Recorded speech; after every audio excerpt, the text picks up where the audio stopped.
Hi friend, कैसे हैं। उम्मीद करता हूं कि आप मस्त और स्वस्थ होंगे। चलिए हम लोग आज फिर से जुड़ गए हैं एक नए वीडियो में। पिछले वीडियो में मैंने आपको इक्विवेलेंस रिलेशन का दो एग्जांपल बताया था। उसी को आज आगे बढ़ाते हुए इक्विवेलेंस रिलेशन का मैं फिर से इक्विवेलेंस से रिलेटेड जो है फिर ये सवाल कर रहा हूँ। तो चलिए हम लोग आगे बढ़ते हैं। तो देखिए, तो हम लोग का ये जो सवाल है क्या है, कह रहा है examine reflexivity, symmetricity and transitivity for the relation is perpendicular to on the set of lines. मतलब लाइन का सेट दिया हुआ है, लाइन के सेट पर जो है हमें ये चेक करना है ये जो रिलेशन आर क्या दिया है, is perpendicular to. Is perpendicular to का जो रिलेशन दिया हुआ है ये लाइन के सेट पर हमें चेक करना है कि ये जो है रिफ्लेक्सिव, सिमेट्रिक और ट्रांजिटिव है या नहीं। पिछले क्लास से देखिए तो क्या है हम लोग का। अच्छा देखिए, तो रिफ्लेक्सिव के लिए क्या करते हैं हम लोग, सेट में जो भी एलिमेंट हो उसके लिए सेल्फ पेयर मौजूद होना चाहिए। तो सेल्फ पेयर मौजूद रहता है फॉर ऑल, सभी के लिए, तो उसको हम लोग क्या बोलते हैं, रिफ्लेक्सिव तब होल्ड करता है। सिमेट्रिसिटी के लिए क्या है, ए बी अगर आर में है तो बी ए भी अगर आर में आ जाए तो ये मेरा क्या हो जाएगा, सिमेट्रिसिटी होल्ड करेगा। ट्रांजिटिविटी का क्या है रूल, ए बी आर में हो, बी सी भी आर में हो, अगर ए सी भी आर में हो जाए, अगर दिखा दें ए सी को भी आर में, तो ये मेरा क्या करेगा, ट्रांजिटिविटी को होल्ड करेगा। चलिए हम लोग सबसे पहले जो सेट दिया हुआ उस सेट को लिख लेते हैं। तो सॉल्यूशन देखिएगा इसका, late A is equal to L1, L2, L3 dot dot be the set of lines। हम इसको क्या मान लिए, ये जो मेरा क्या है L1, L2, L3, ये मेरा क्या है, लाइन का सेट है। Let R denotes the relation is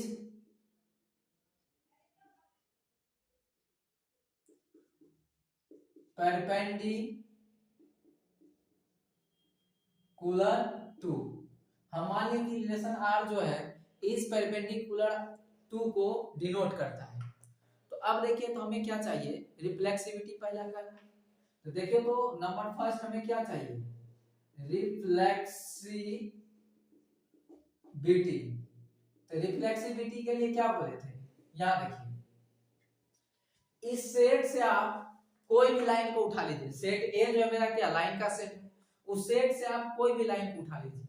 कोई भी लाइन जो है अपने आप का परपेंडिकुलर होता है, बिल्कुल नहीं होता। कोई भी लाइन जो है अपने आप का वो पैरेलल होता है, परपेंडिकुलर नहीं होता है। यहाँ जो रिलेशन दिया है इस परपेंडिकुलर टू का दिया है, तो ये जो है बिलोंग्स नहीं करा, ए कहां नहीं आ रहा है, आर में नहीं है, मतलब ये रिफ्लेक्सिव नहीं है। इसी को देखिए तो हम लोग लैंग्वेज में कैसे लिखेंगे, लिखेंगे for all a of a we cannot say a is not perpendicular to a। इसको हम लोग कह सकते हैं ए जो है ए पर परपेंडिकुलर नहीं है। मतलब क्या, A is not related to ए, मतलब देखिए तो ए कहां नहीं आया, आर में नहीं आया। तो देखिए ए कहां नहीं आया, आर में नहीं आया, मतलब ये रिफ्लेक्सिव नहीं है। लिखेंगे 10 आर इज नॉट रिफ्लेक्सिव। चलिए दूसरा हमें क्या चाहिए, सिमेट्रिसिटी के लिए चेक करेंगे। दूसरा नंबर हमें क्या चाहिए, सिमेट्रिसिटी। सिमेट्रिसिटी के लिए देखिए, इफ फॉर ए भी कहां का लेंगे, ए का लेंगे। इफ ए भी कहां हो, आर में। यदि ए भी आर में है तो मतलब क्या, A is related to B. A is related to B का मतलब क्या, ए इज आर किसको बोल रहा है, आर किसको डिनोट कर रहा है, इज परपेंडिकुलर टू। यहां देखें तो आर किसको डिनोट कर रहा है, इज परपेंडिकुलर टू, मतलब ए इज परपेंडिकुलर टू बी। अच्छा बोलिए, ए बी पर परपेंडिकुलर है तो बी निश्चित तौर पर ए पर क्या होगा, परपेंडिकुलर है, इसको हम लिख सकते हैं ना, B is perpendicular to A. B जो है ए पर परपेंडिकुलर है, इज परपेंडिकुलर टू को किससे समेटेंगे, आर से, तो मतलब क्या, बी आर। देखिए तो यहाँ बी आर का मतलब क्या, बी ए कहां आ गया, आर में आ गया। देखिए ए बी आर में लेकर के चले थे, बी ए मेरा कहां आ गया, आर में आ गया, मतलब क्या हो गया, ये सिमेट्रिक गुण को रख रहा है। लिखेंगे 10 R is symmetric,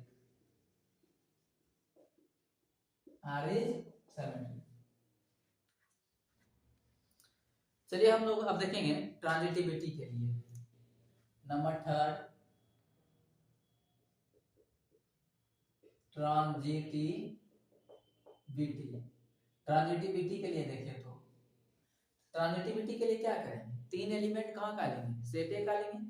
A B अगर आर में हो और बी सी भी आर में हो तो हमें दिखाना क्या होगा, ए सी भी कहाँ हो, आर में हो, तो ये क्या करेगा, ट्रांजिटिविटी को होल्ड करेगा, मतलब ट्रांजिटिविटी इस रिलेशन के पास होगा। चलिए हम लोग स्टार्ट करते हैं, ध्यान देखिए।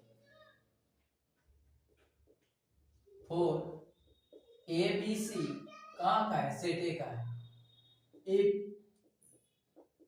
ए B belongs to R and BC belongs to R। यहाँ देखिए तो ए बी हम कहाँ लेकर के चले, आर में लेकर के चले, बीसी भी कहाँ लेकर चले, आर में। हमें दिखाना क्या होगा, एसी भी कहाँ हो, आर में हो जाए तो ये मेरा क्या होगा, ट्रांजिटिविटी को होल्ड करेगा। यहाँ देखिए ए बी आर में मतलब क्या, A is related to B, BC R में मतलब क्या, B is related to C. अच्छा आर किसको डिनोट कर रहा है, इज परपेंडिकुलर टू को, मतलब क्या, A is perpendicular to B and ये क्या हो जाएगा, B is perpendicular to C। अच्छा देखिए A B पर परपेंडिकुलर है, B C पर परपेंडिकुलर है, तो ए जो है सी पर परपेंडिकुलर होगा, ये कोई जरूरी नहीं है। जैसे यहाँ देखिए ये मेरा क्या है, ए लाइन है, ये कहां पर है, बी पर परपेंडिकुलर है। अब देखिए तो बी कहां है, इस सी पर परपेंडिकुलर है, ए बी पर परपेंडिकुलर है, बी सी पर परपेंडिकुलर है, तो क्या ए सी पर परपेंडिकुलर है, यहाँ देखिए तो पैरेलल हो गया उसका। तो देखिए तुम लोग अब इसको लैंग्वेज में हम कैसे समझेंगे, जरा लैंग्वेज से देखिए इसको। क्या लिखेंगे, is not perpendicular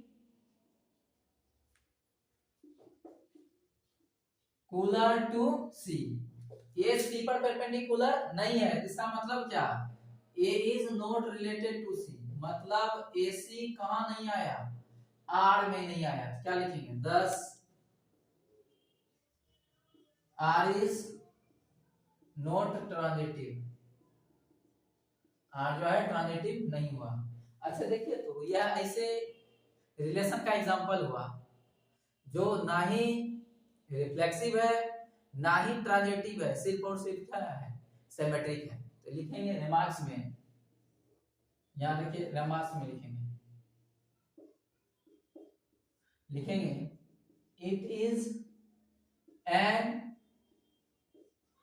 example of a relation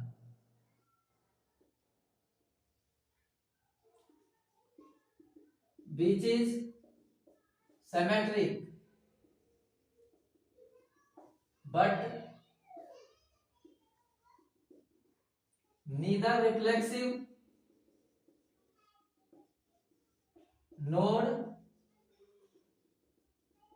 transitive. यह ऐसे रिलेशन का एग्जांपल हुआ जो सिर्फ सिमेट्रिक है, ना ही रिफ्लेक्सिव है ना ही क्या है, ट्रांजिटिव है।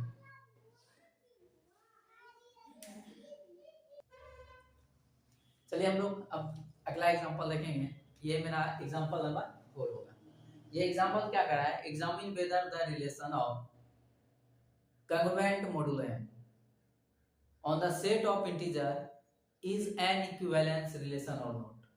मतलब कह रहा है इंटीजर के सेट पर जो है हमें ये चेक करने बोल रहा है कंग्रुएंट मोडुलो m जो है ये मेरा इक्विवेलेंस रिलेशन है या नहीं। ये मोस्ट इंपॉर्टेंट है, ये आपका एकदम समझे बहुत ही ज्यादा इंपॉर्टेंट है ये। तो ये आपका जो है 12th के लिए एकदम 100% इंपॉर्टेंट है और ऑनर्स पार्ट 1 के लिए भी ये इंपॉर्टेंट है। तो चलिए हम लोग देखते हैं, इसको चेक करते हैं। सबसे पहले हम लोग के बीच में एक नया चीज आ गया है, कंग्रुएंट मोडुलो m। एक्चुअली में ये कंग्रुएंट मोडुलो m होता क्या है, तो ये तो पहले हम लोग को जानना जरूरी है कंग्रुएंट मोडुलो m क्या होता है, तभी तो हम लोग इस रिलेशन को सॉल्व कर पाएंगे। तो देखिए, तो A is congruent to B modulo m, इसको हम लोग पढ़ते हैं A is congruent to B modulo m। इसको हम लोग क्या पढ़ेंगे, A is congruent to B modulo m पढ़ेंगे।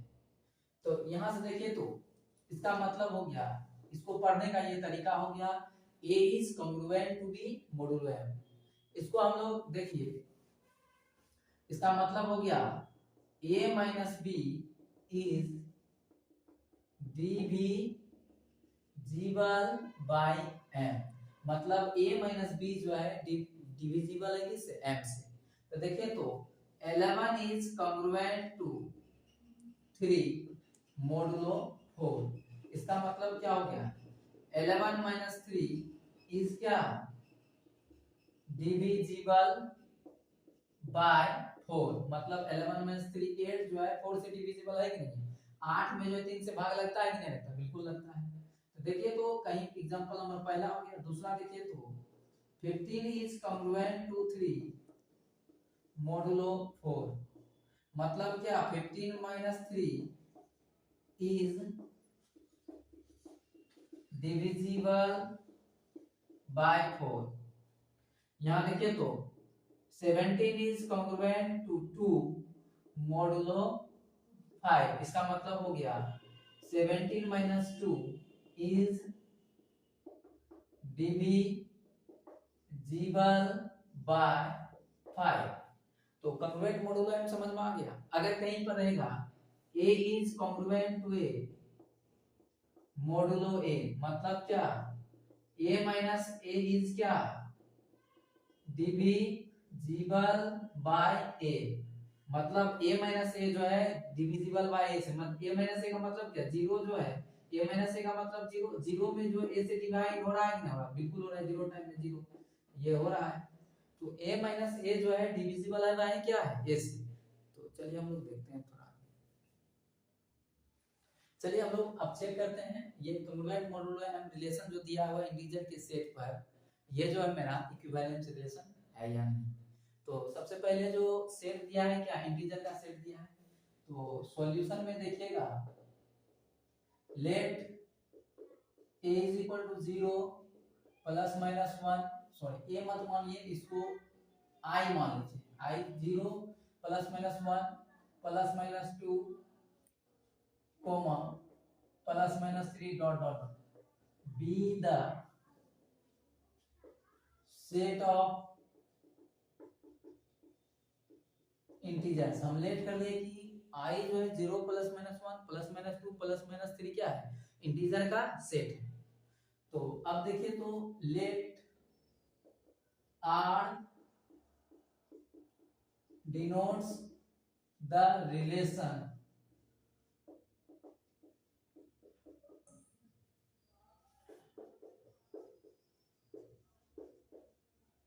congruent modulo m। तो इसके देखिए, तो हम लेट कर लिए, r जो है रिलेशन किसको डिनोट कर रहा है, कॉन्ग्रुएंट मोडुलो m को डिनोट कर रहा है। तो चलिए इसके वास्ते हमें क्या चाहिए, तो 4 क्या, रिफ्लेक्सिविटी, रिफ्लेक्सिविटी लिखेंगे 4 for all A of I B में से a minus A is divisible by m। अच्छा देखिए तो m क्या है, मेरा इंटीजर है, a और b मेरा क्या इंटीजर है। इस सेट से आप कोई भी इंटीजर को उठा लीजिए। 1 माइनस 1 m से डिविजिबल होगा कि नहीं होगा, 2 माइनस 2 भी m से डिविजिबल होगा। सो a माइनस 0 जो है दुनिया के सारे नंबर से क्या होता है, डिविजिबल होता है।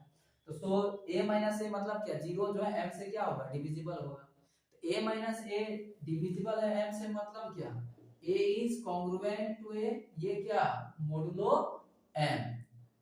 इज कॉन्ग्रुएंट मोडुलो m को किससे डिनोट किए हैं, r से। ए आर मतलब क्या हो गया, देखिए तो ए कहाँ आ गया, आर में आ गया। क्या लिखेंगे, 10 रिफ्लेक्सिविटी होल्ड्स, मतलब रिफ्लेक्सिविटी को रख रहा है। तो दूसरा आप चेक करेंगे, इसके लिए हम लोग सिमेट्रिसिटी, देखिए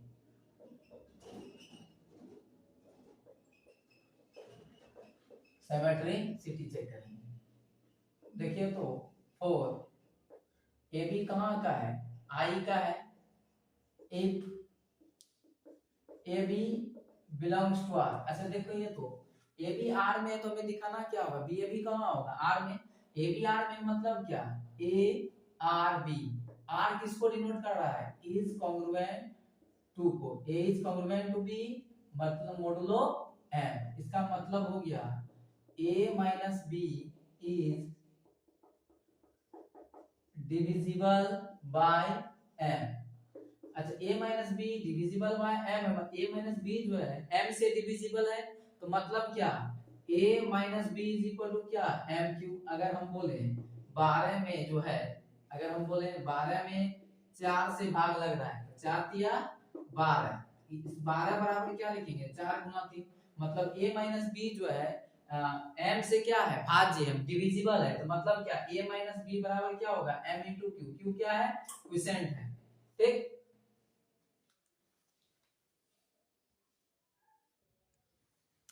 तो यहां से देखिए तो माइनस कॉमन ले लीजिए, ये मेरा क्या होगा, b minus A is equal to क्या, m क्यूब।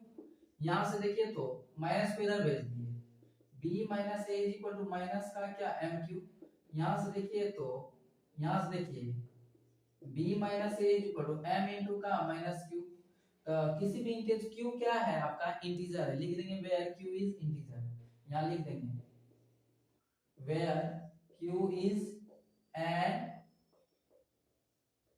इंटीजर, q क्या है आपका, इंटीजर है। यहां देखिए तो क्या आ गया, b minus A is equal to क्या, m क्यू आ गया।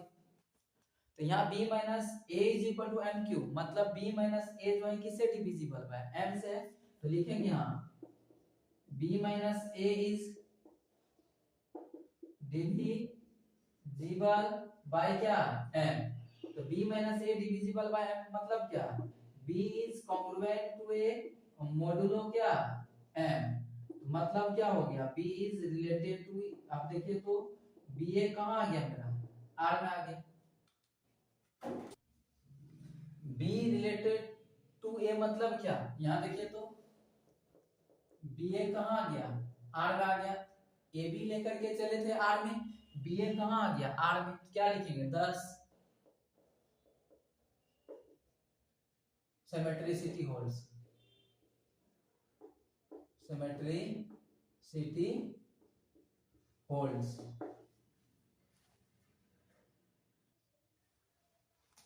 तो देखिए अब हम लोग क्या करेंगे, ट्रांजिटिविटी के लिए काम करेंगे। ट्रांजिटिविटी देखिए यहाँ 4 एबीसी कहाँ का लिए हैं हम, ए का लिए हैं। If AB belongs to R and BC belongs to R, AB R में मतलब क्या है, A is related to B and BC R में मतलब B is related to C।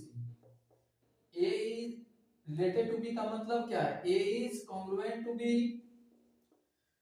Modulo M। And B is related to C का मतलब क्या, B is congruent to C modulo M. तो देखिए तो इसका मतलब हो गया a minus B is divisible by m and इसका मतलब हो गया b minus C is divisible by m। तो a माइनस बी डिविजिबल है m से, मतलब क्या a minus B is equal to क्या m(q1) and b minus C divisible है m से, मतलब क्या b minus C is equal to क्या m(q2)। लिख देंगे where q1 and q2 are integers। q1 और q2 मेरा क्या है, इंटीजर्स है। अब हमें क्या दिखाना है, ACB कहाँ होगा, R में होगा। यहां से देखिए तो a माइनस बी प्लस का क्या b minus C is equal to क्या mq1 प्लस का क्या mq2, क्योंकि a माइनस बी का वैल्यू क्या है mq1, b माइनस सी का वैल्यू क्या है mq2 है। तो यहाँ देखो देखिए तो इस दोनों को जोड़ दिया है तो क्या आ गया a माइनस सी, तो m कॉमन ले लीजिए, यहाँ q1 प्लस का क्या q2, यहाँ से देखिए तो a minus C is equal to क्या mq। लिख देंगे where q is equal to क्या m1 प्लस q1 प्लस का क्या q2, q1 प्लस का q2। तो देखिए तो a minus C is equal to क्या आ गया mq आ गया, मतलब क्या a माइनस सी इज क्या divisible by m। a minus C divisible by m से मतलब क्या a is congruent to c modulo m, मतलब a is related to c, मतलब AC कहाँ आ गया R में आ गया। लिखेंगे 10 ट्रांजिटिविटी होल्ड्स, लिखेंगे clearly R is an equivalence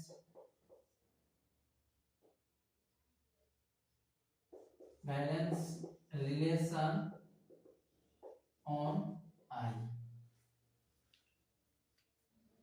चलिए हम लोग एग्जांपल नंबर 5 देख रहे हैं। अब देखिए क्या कह रहा है एग्जांपल नंबर 5 कह रहा है examine whether the relation R is equal to this x comma y such that mod x minus y less than or equal to R on the set of real number is an equivalence relation or not।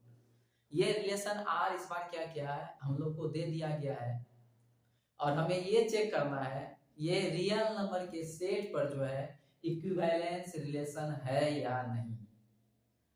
तो equivalence के लिए वही बात reflexive, symmetric और transitive. चलिए हम लोग आगे बढ़ते हैं, देखते हैं ये किस तरह से हम लोग का बनने वाला है। लेट कर लेंगे A is equal to A B C D be the set of real numbers। Let कर लिए ABCD जो मेरा क्या सेट ऑफ रियल नंबर्स है। Given R is a relation on A defined as x comma y defined as mod x minus y less than or equal to half x comma y belongs to R। x comma y R में है तो इसका मतलब क्या हो गया mod x minus y less than or equal to क्या है हाफ है। तो चलिए इसके लिए हम लोग क्या करेंगे रिफ्लेक्सिविटी चेक करेंगे फॉर नंबर फर्स्ट रिफ्लेक्सिविटी। तो रिफ्लेक्सिविटी के लिए देखिए हम लोग चेक करते हैं for all a of a b में से mod a minus a less than or equal to half। Mod A minus A मतलब क्या, जीरो।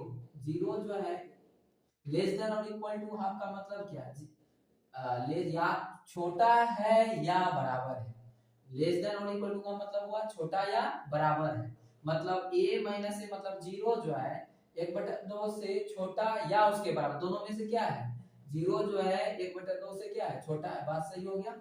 मतलब क्या हो गया देखिए तो ए कहाँ आ गया, आर में आ गया। तो लिखेंगे 10 रिफ्लेक्सिविटी होल्ड्स। अब देखिए दूसरा हमें क्या चाहिए, यहाँ सिमेट्रिसिटी। सिमेट्रिसिटी के लिए फोर ए बी कहाँ का लिए, ए का लिए, ए बी आर में लेकर के चले हैं। हमें दिखाना क्या होगा, बी ए बी कहाँ होगा, आर में।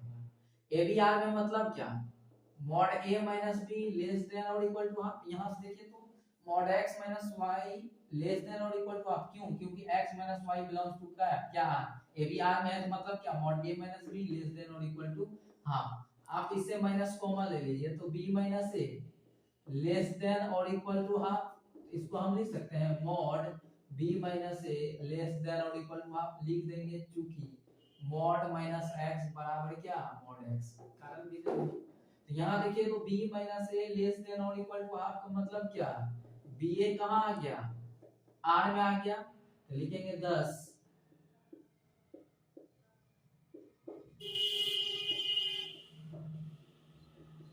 Symmetricity holds. चलिए हम लोग का रिफ्लेक्सिव हो गया, सिमेट्रिक हो गया। अब हमें क्या चेक करना है, ट्रांजिटिविटी चेक करना है। Number third, transitivity. देखिए और एबीसी कहाँ का है, ए का है। If AB belongs to R and BC belongs to R। AB R में मतलब क्या, mod A minus B less than और equal to half and BC R में मतलब क्या, mod B minus C less than और इक्वल टू क्या, half. No, हमें दिखाना क्या है, A minus C less than और इक्वल टू हाफ। चेक करने की वैलेंस रिलेशन। तो यहां से देखिए तो a माइनस सी, इसको लिखेंगे mod a minus B plus का क्या, b माइनस सी। देखिए तो ये लेस देन और इक्वल टू क्या हो जाएगा, mod a minus B plus का क्या, मॉड b माइनस सी। ये बात हम कहां से लिखे थे, यहाँ देखिए, क्योंकि मॉड x प्लस वाई होता है लेस देन और equal to mod x plus का क्या, मॉड y। आप अगर 11th क्लास में कॉम्प्लेक्स नंबर पढ़े होंगे तो वहां एक कॉम्प्लेक्स नंबर का प्रॉपर्टीज पढ़े होंगे, मॉड z1 प्लस z2 क्या होता है, लेस देन और इक्वल टू क्या, मॉड z1 प्लस का क्या, मॉड z2। इस प्रॉपर्टीज का क्या नेम था कॉम्प्लेक्स नंबर में, triangle inequality. Triangle in equality properties था। इस जो पढ़े हैं हम लोग हमसे 11th में, तो उसको पता होगा ये प्रॉपर्टीज हम पढ़ाए हैं, ट्रायंगल इनइक्वालिटी। तो देखिए आप यहाँ क्या हो गया, अच्छा इक्वेशन एंड इक्वालिटी जब पढ़ा रहे तो बोले थे इसको क्या करना है, जब यहाँ से सॉल्व करके बराबर बराबर दे करके चलते हैं तो मॉड a माइनस b का वैल्यू क्या है, half. Mod b minus c का वैल्यू क्या है, हाफ। हाफ प्लस हाफ क्या आ गया, 1 आ गया। तो देखिए तो mod a minus c less than और इक्वल टू क्या आ गया, 1 आ गया। तो यहाँ से देखिए तो mod a minus c less than और इक्वल टू 1 आया, होना क्या चाहिए था, हाफ होना चाहिए। तो बोलिए तो ये जो है ट्रांजिटिविटी को रखा, नहीं रखा। तो लिखेंगे AC does not belong to R, क्या लिखेंगे 10 transitivity does not holds, क्या लिखेंगे clearly R is an equivalence relation on A. देखिए तो यह ऐसे रिलेशन का एग्जांपल हुआ जो कि क्या है, रेमार्क्स लिखेंगे, ये ऐसे रिलेशन का एग्जांपल हुआ जो रिफ्लेक्सिव और सिमेट्रिक हुआ लेकिन ट्रांजिटिव नहीं हुआ। लिखेंगे it is an example of a relation which is reflexive and symmetric but not transitive। तो अब मिलते हैं हम लोग अगले वीडियो में। Bye bye.